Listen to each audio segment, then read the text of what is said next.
This epic 2,300-mile road trip started in Pretoria. Part 1 of the trip took us to Kgalagadi, where we drove through the Kalahari and then on to Kimberly. In Part 2, we finish the trip as we meet up with our friends Zak and Alida and travel through Lesotho. If you have not watched Part 1 of this adventure, I highly recommend you watch it first.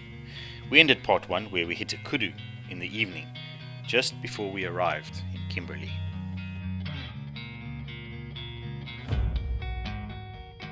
We drove from Kimberly to Vicksburg, where we met up with our friends and crossed the border into Lesotho. From there we drove to Pitseng and stopped at the Aloes guest house at the foot of the Maluti Mountains. We were able to see the Jeep in the daylight for the first time. Amazingly, it only had minor damage from hitting the kudu, and we decided that we would continue with the trip. Kobus and Taran were less fortunate, as their roof rack had cracked after all the abuse from the corrugated roads in the Kgalagadi. Kobus proposed allowing the bolts to fall through the roof and just putting nuts on the inside. Instead, we used ratchet straps to hold the roof rack in place.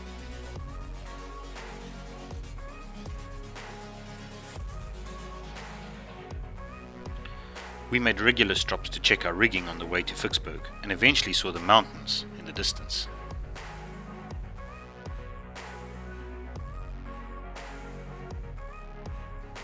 We made it through the border, where Zak's Land Rover immediately started marking its territory.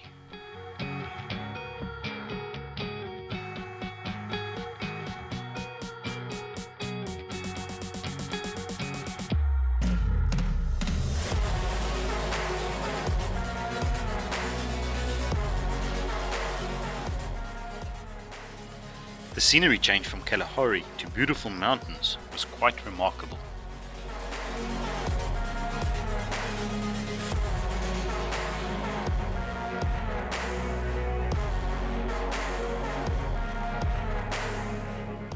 We arrived at Aloes in the afternoon, and after unpacking, some of us enjoyed a bath. Zak, Kobus and I worked late into the night, making some reinforcement brackets for the roof rack with tools and flat bar that Zak had brought with him.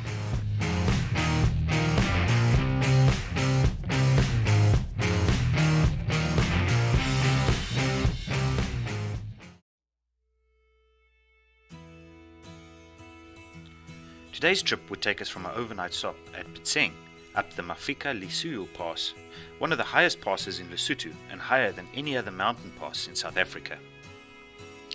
From there we drive to the Katse Dam, where we left the tarred roads and continued our travels on gravel roads. We once again crossed the Orange River and then continued on to Molumong. While today's trip was only about 150 miles, it took us well over 7 hours as we were constantly driving up and down mountain passes, slowly on gravel roads.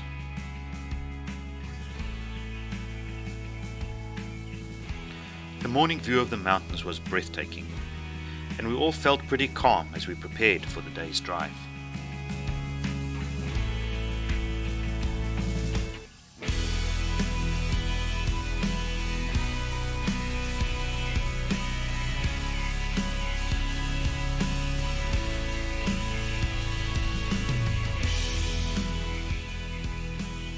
We started packing our things and were soon on our way.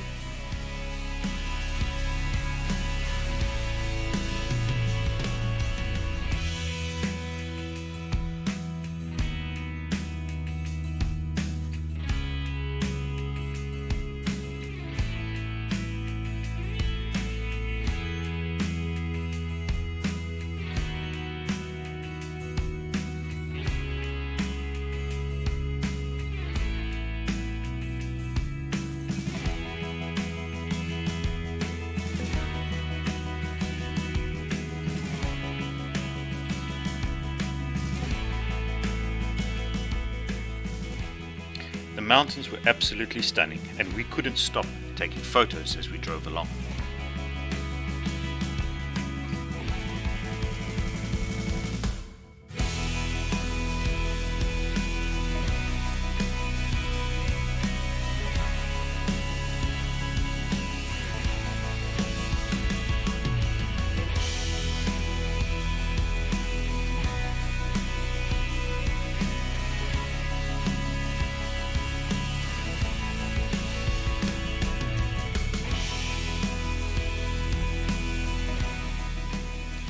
About halfway up the Mafika Lisiu Pass, we stopped and enjoyed the view.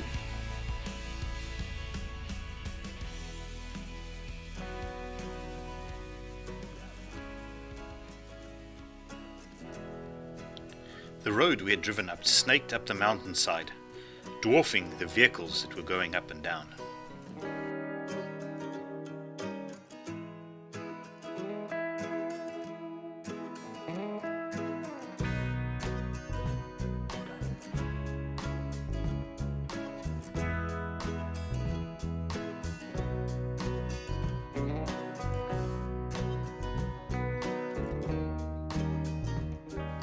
The summit of the pass was foggy and very cold. We bundled up as best we could, a little disappointed that we could not see the valley below.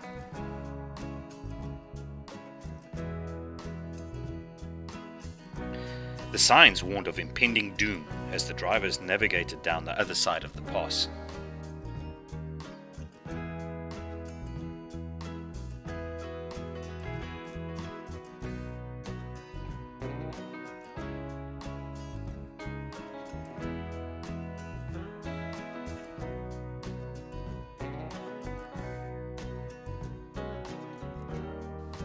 The locals may have been wise doing this on foot.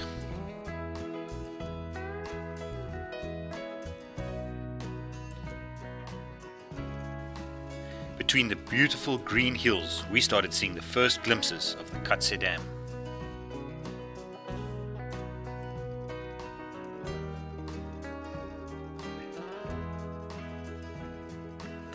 We regularly stopped to check our roof rack repair and of course to take photos.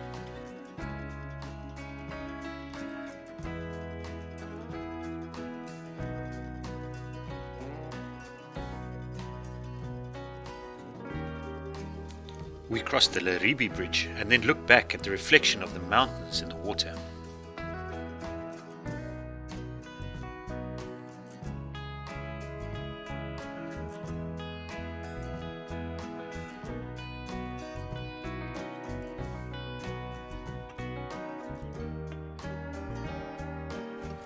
We took a side road to drive down near the water's edge and found that the road made a sharp dead end with nowhere to go.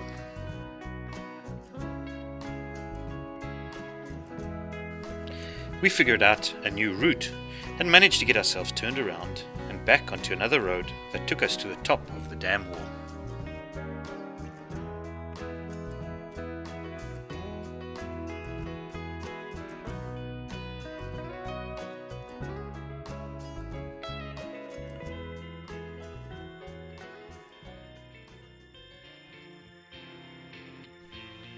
The Katse Dam wall is huge.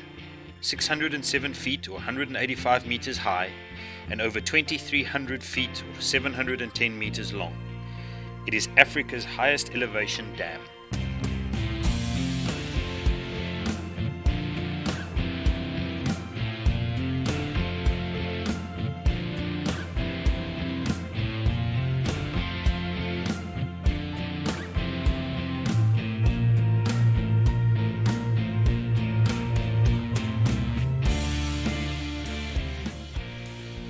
We still had many hours of driving, and with roads in poor conditions, there were many accidents and breakdowns along the way.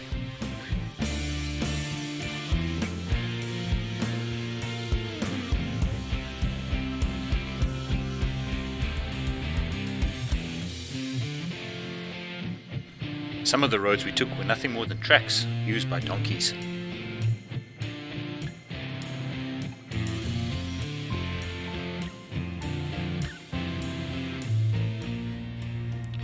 Back on a big dirt road, we started to realize that we were very far behind schedule.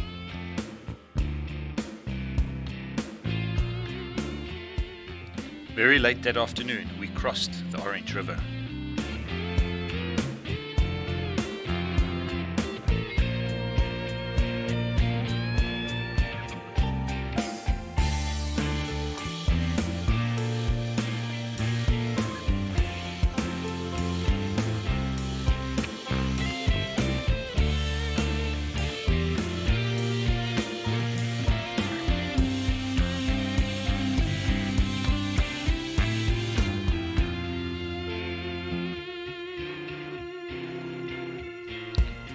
took the last photos that the setting sun would allow, and then drove on, late into the night.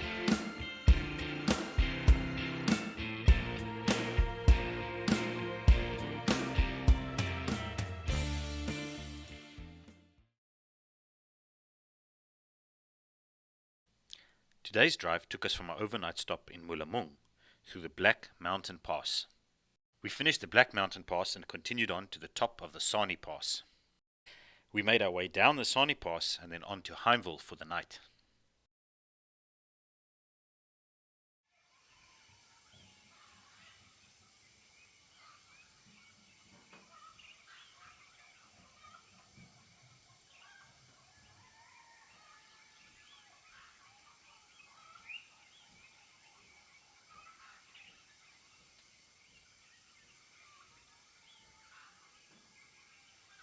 After getting our morning started, we headed out.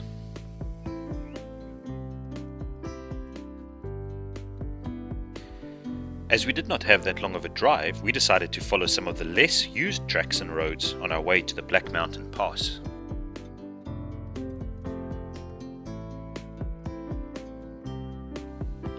Somewhere near the top of the Black Mountain Pass, we noticed that the trailer was hanging to one side.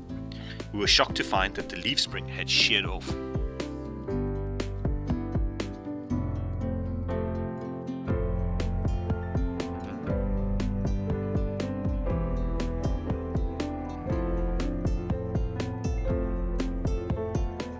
We decided that we would enjoy the high altitude view with the roadside bacon and eggs before we got to work fixing the trailer.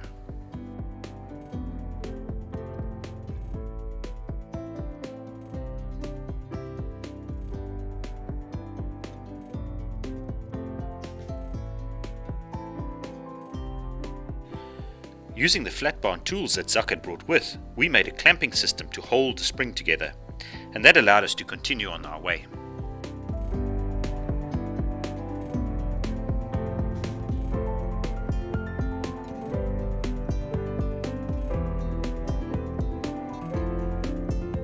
We passed by some road construction before we finally arrived at the top of the Sani Pass.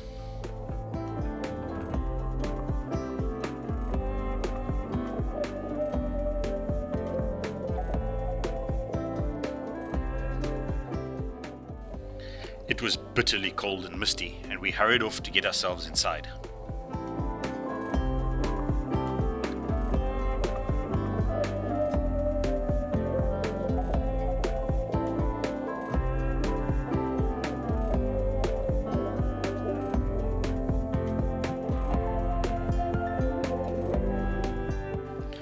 After warming up and enjoying a beverage, we headed off to the customs office to have our passports stamped, as we were now leaving Lesotho.